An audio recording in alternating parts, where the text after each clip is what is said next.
Worst site on the Caravan and Motorhome Club network, 1 star. 87 campsites in 2024, the worst yet. These are a couple of the reviews that we found on the club website for the Cirencester campsite, so we thought, let's go check it out. So come on guys, let's jump in the motorhome, head there and see if it really is that bad. The site is approached off the A419 just outside Cirencester Centre. Almost immediately after leaving the roundabout, you turn right.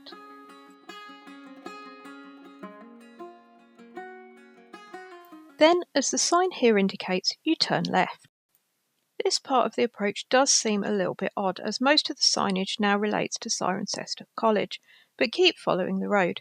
There are several passing places if you need one.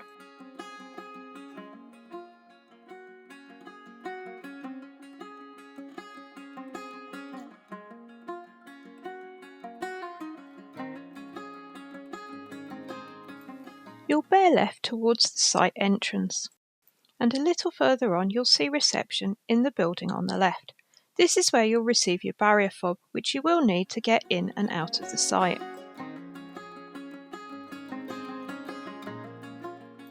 The marquee you can make out on the right here is where the food vendors set up.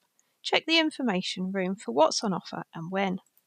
It's a huge site with 213 pitches in total. 121 of these are hardstanding, and you'll also find 4 tent pitches. One of the poor reviews cited poor TV signal, which we'd agree with. You can plug into the bollard, but we didn't try that, using streaming services instead. Phone signal was pretty poor on O2 and Vodafone, but it was good on EE.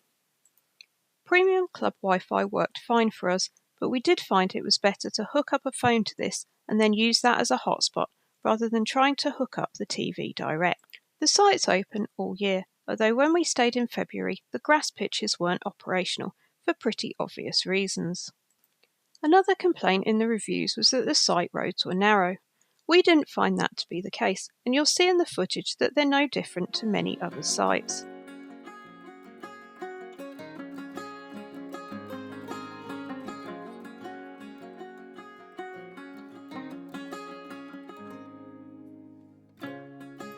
It's worth noting that some pitches do directly back onto Cirencester College.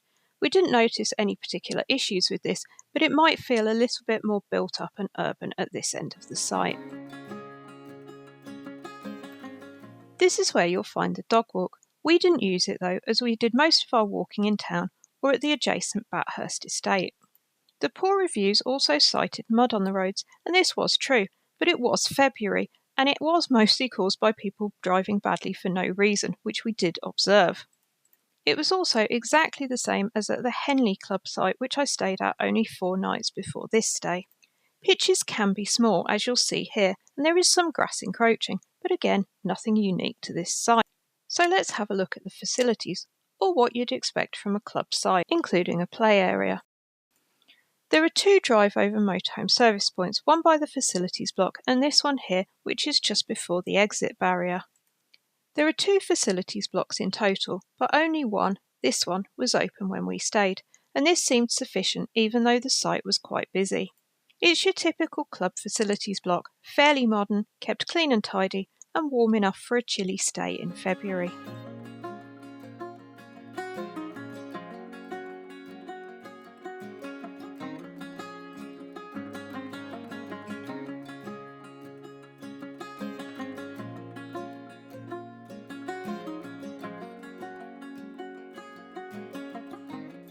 As well as toilets and showers, there's also the usual dishwashing and laundry rooms.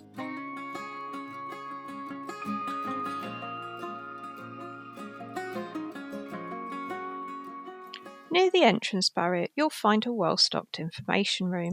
A real bonus is that just outside the site you'll also find a cafe and an excellent pizzeria. Check out our Cirencester vlog if you want to see what that looks like. As I mentioned earlier, the site's right next to the Bathurst estate, and for a £10 cash deposit you can pick up an access card from the campsite. The gate into the estate is literally across the road from the campsite entrance, and it makes for a pleasant walk of probably around 15 minutes into the town centre. We had a great stay here and will happily return. Definitely not a 1 star or the worst site on the network in our opinion. Want to know more about what to do in Cirencester? Why don't you check out our guide right here.